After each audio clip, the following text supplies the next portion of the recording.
I'm Mike Manal from the Nerds of Color, and I'm here with Jack Quaid and Sophie Thatcher. How are you guys? We're good. You We look like incredible your today. t-shirt. Thank you very much. Wow. I'm glad you said that because I've got some for you guys too. Oh my gosh. No, this is really my precious. Team companion, It's really, right? It's really nice. Of course, Thank you, of course. sir. I couldn't come here and take up your time without at least saying a thank what you, a so deal. hopefully Oh. that's all right. I'm just gonna, we'll be like, how are you?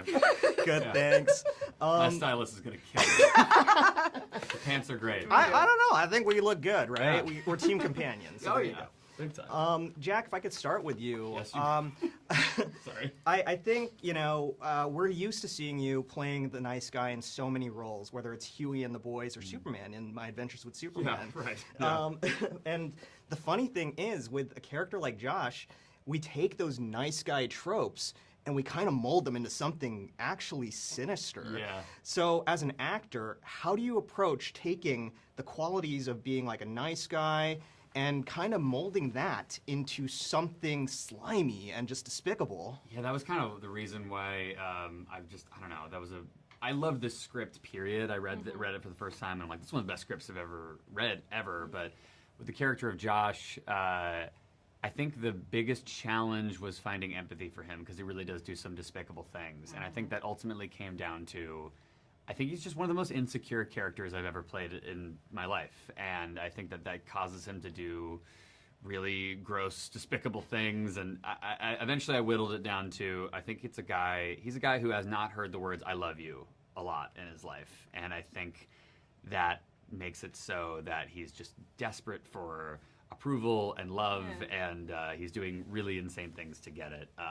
So yeah, I think he thinks he's a nice guy, which is a red flag. That's the worst thing Yeah. to say to somebody. So I watched a lot of, I think he thinks he's John Cusack in the 80s. So I watched a lot of, Gross Point Blank. Like, I think he thinks he's that level of charming, but he's But just you are really... charming, and No, that's no, why no. it adds layers. No, but Yeah, his I get character it. is. You cast Yeah. this face, and you make him do terrible things, and it's interesting if you want that kind of weird shift. And I don't know. I just said you cast this face out loud, so I'm just reeling from that. But no, I thought that was such a good thing. Is kind of like turning that. It was also really fun for me to like take any kind of nice guy image I have and I guess absolutely squander it. Yep. Yeah. Yep. No more. It's one of my favorite things too.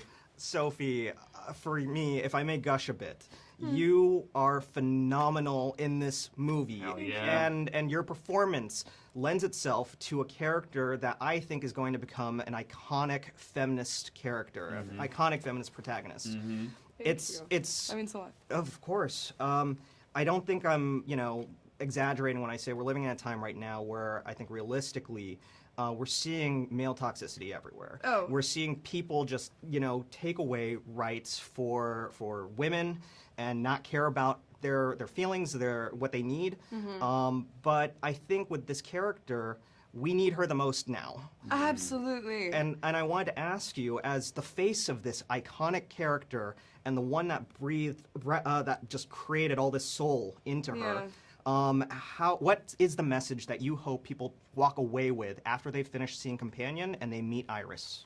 Yeah, I mean, I think it's important to know that you have control over yourself. You have control over your body. You have control over your voice, what you say.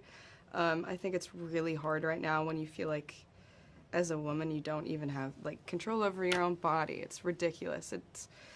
We're meant to. We can feel powerless at times, especially right now. But I hope that, I don't know, someone can feel empowered by watching her journey to self-discovery and realizing that she has a voice and she controls her own actions and her life. Absolutely. It inspired me. It made me feel like there was at least some hope in the world, and hopefully people see this movie, this amazing, amazing movie, and this amazing character, and this amazing performance from you, and take those messages with them. Yeah. So, thank you guys Thank you so so much. much. I Thank appreciate it.